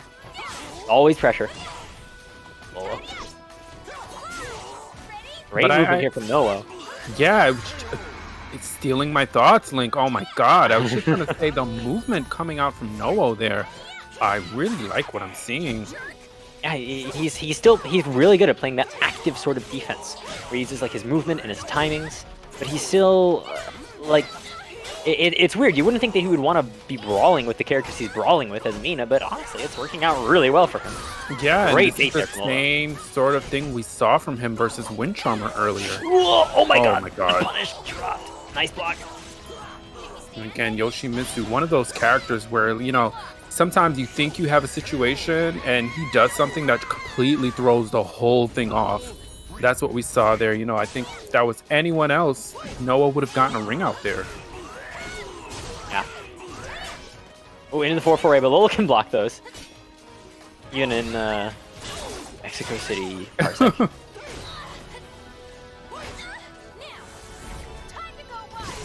Soul charge here from Noah. What's he gonna do? Definitely reposition himself, and now Lolo's the one with his back against the wall. Just flies right out of there. He's gonna soul charge. Soul charge. He's gonna have to deal with Yoshi and soul charge, which is such a terror. Oh, into the tech trap. Is he? No, he's not out. But he's got Dragonfly Oki, or just Oki in general, actually. Right. I mean, look at this from. Ooh. Yeah. What a play from Noah. Yoshi's already faster than it used to be, but still one of the slower ones. Alright, this is going to be a pretty big chunk of damage into Oki. Alright, bringing it towards the ring edge. Again, Noah really picking his spots. Going in, getting some position, then pressing buttons. The back turn grab, it's going to hurt. Into the 3-beat. Wow, this won't quite kill, but it's going to be pretty close. I think Noah's still in a pretty good position, but Lolo is definitely going to want to soul charge. I know he didn't have time. He tried to get up with the reversal edge, but just got hit out of it before the active frames even started. So 1-1, actually. Notice Lolo going for a stage change. Yeah. Definitely having more environment to work with worked out for Noah. But you know, we're going to this stage here, and I mean, I would say pretty neutral. Yeah. Yeah, this is pretty much the same kind of. You know, it's not too big, not too small. Technically, more opportunities for ring outs. You know, it's on all 4 sides, but also the walls change, so you the angles and stuff will change throughout the round. So yeah. All right. And the Oki, is kind of getting blended right now. Honestly, you can't really get a word in edgewise. Look at his guard gauge. It's the first round. Already. Not a good position for Lolo. He's gonna have to. Yeah, that was an ugly first round. Noah really making a statement back.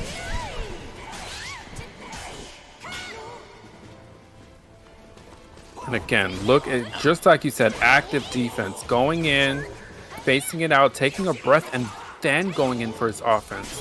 Really nice. Yeah, man, he is tearing Lolo's guard gauge apart, and Lolo has no meter, which is crazy. And the lethal hit, that's not going to quite do it. But it's pretty close. Oh my god. And has not broken really his... bad. And Lolo going into the 3rd round with his gauge blinking is just, this is just not good. He's got a lot to work. He's got a lot of work to do. He can't crack Noah right now. He's oh my god, the 6B lethal hit. When do you even see that? Wow, look at his life bar. It is depleting fast. Okay, this isn't gonna. Yeah, it's not gonna punish, but at least he'll get in. But no, just immediately gonna soul charge out of it. And that's so like 1 or 2 good hits will kill. That's it. Noah sends Lolo to loser's bracket in a frankly rather dominating fashion. Absolutely. Wow. I mean, after that first set, Noah just made the necessary adjustments and really was just able to. He did so much there with his movement, with his defense, and more specifically with the gauge offense he was doing. It's just really good. Yeah. Very strong play from Noah there. Yo, Ian, how many matches do we have before top 8? We're almost there. We got 1 more in winners quarterfinals, and then we'll be on top 8. Oh, cool. Okay. Nice. That having been said, I don't know where those guys are. Feremuntrus versus Incendiate is our next match. Feremuntrus, about, what is this, like 10 minutes ago told me he had to go finish something. Okay, he's here. Never mind, we're all good. Oh, yeah? Just gonna double check on these guys.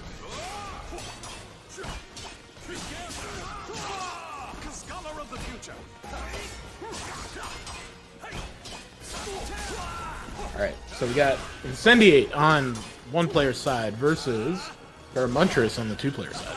Ooh.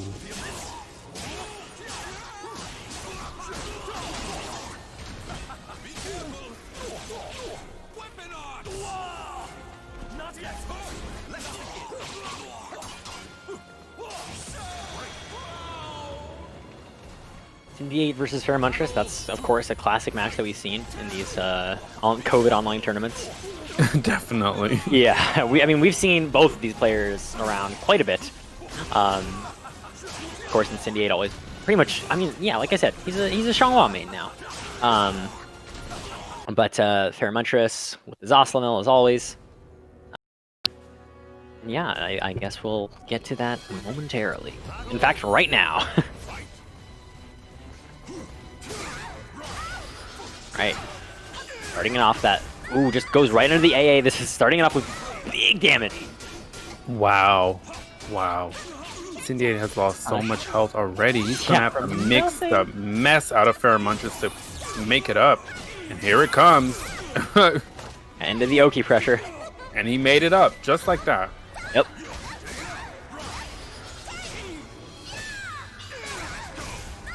Wow, and there it is. Feremuntrus just lets those 4-6Bs rip, man. He has no fear. And, like, it is safe. Well, when he has a curse, at least. But he puts them out at really weird times. And it does a lot of damage.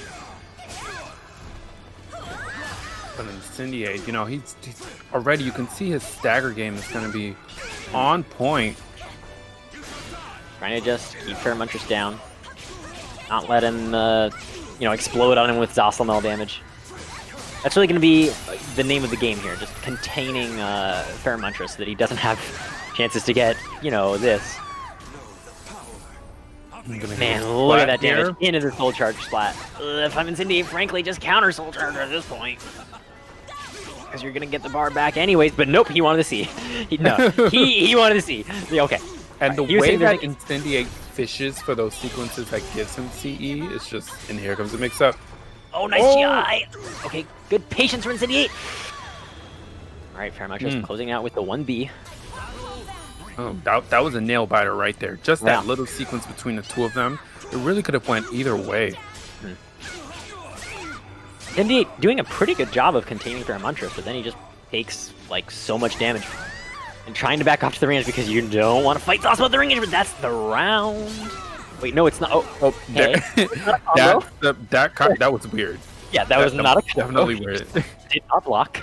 I feel like that should not have worked. Yeah, no, it definitely should not have. But hey, you got it.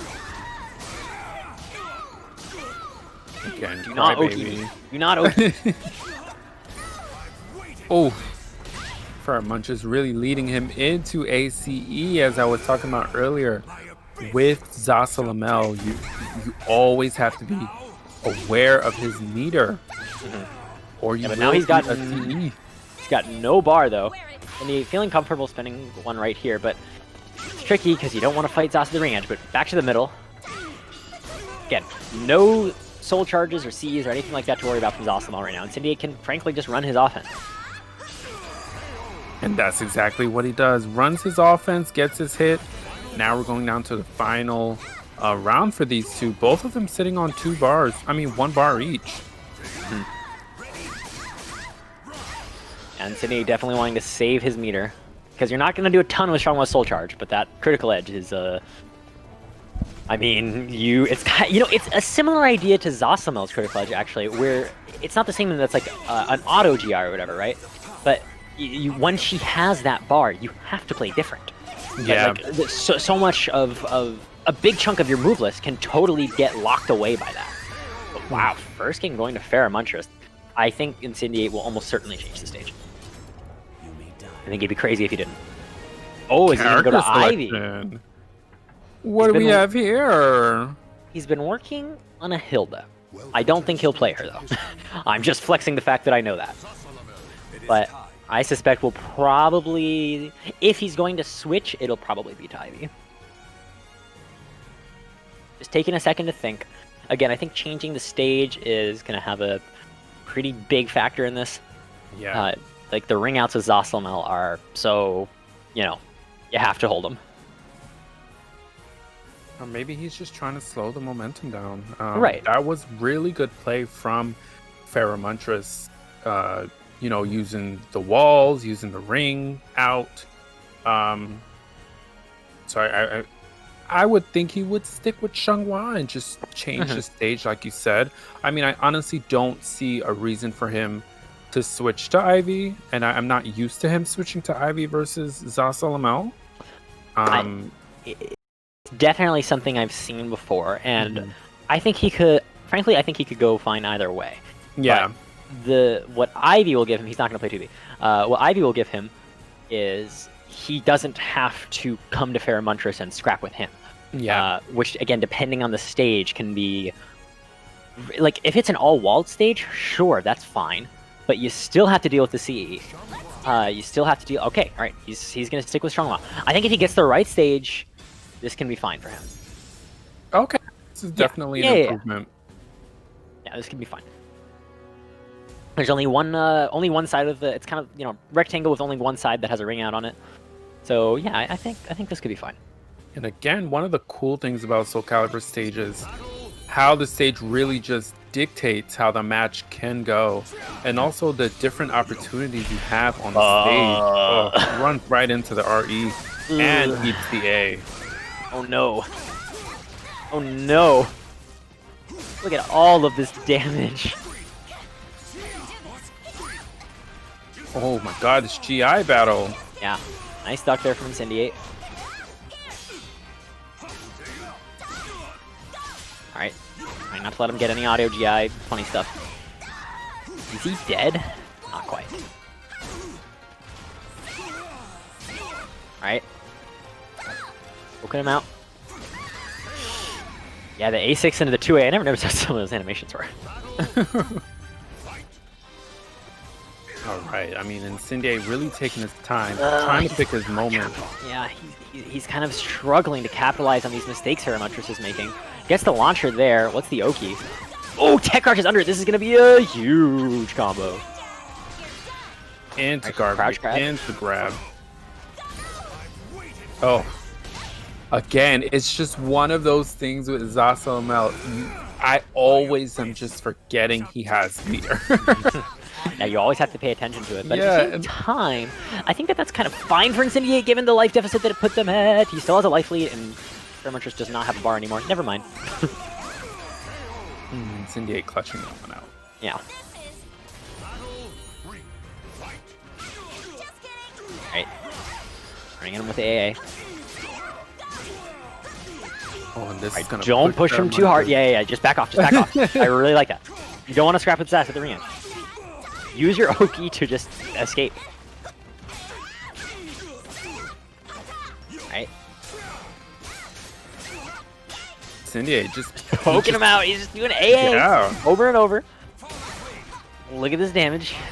Okay, cool. Just ran up and did it.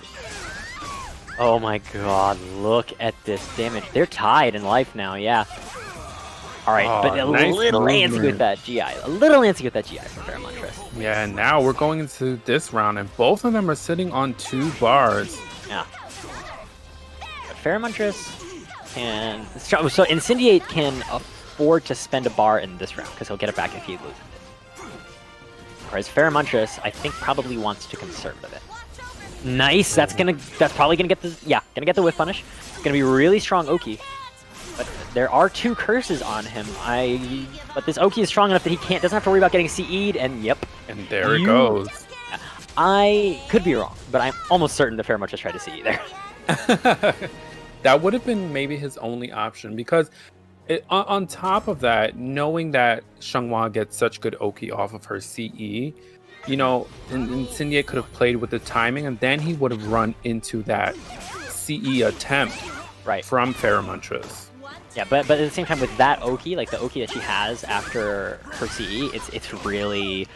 You don't really have a lot of options. You kind of just have to defend for at least 1 turn. And then you can try and go to something like a CE or whatever. But at first, you need to attempt a really hard read. Just like, all right, I'm going to guess.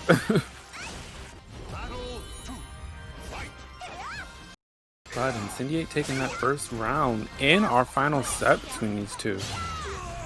Oh, gets a lethal hit.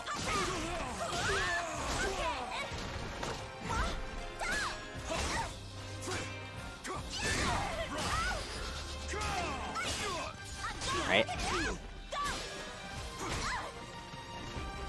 And again, backing off, trying to just keep it, you know, he's trying to slow it down just a little bit. Yeah, this pace that Incendiate, he's really, I think something he was really struggling with was getting these right decisions, but not capitalizing off of them. But now he's on point. He's absolutely making the reads and getting damage to them. Yeah, you can see the adjustment. He's just really taking his time, choosing those moments, and then making it worth it, basically. Especially with that 2-2B, that's been putting in dividends for him. Great duck. Doesn't get the tech trap. Is this going to punish? Nope, not quite.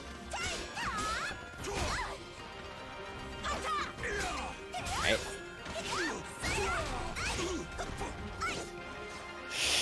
You better watch out! And that's it. Great defense from Incendiate there. Great adaptations in general. Yeah, and I mean, what a call out too. Yeah. You know, that's the thing with Xianghua's auto GI lethal hit there. It's like, if you have knowledge, certainly that Incendiate has, knowing when you're able to toss that move out and capitalize afterwards, it's just like key to playing that character. Yeah, absolutely. Yeah, really great stuff from Incendiate. Like I said, fantastic adaptations. Really, I don't know, the first game wasn't looking so great for him, but he definitely brought it back. That's going to put him in winners semis against Raymond VRC. All right. Oh yeah, so now that'll put us officially in top 8, right? Yeah, we're in top 8. Okay. I need Art, some you need time. to yeah, do some stuff to change over the feed.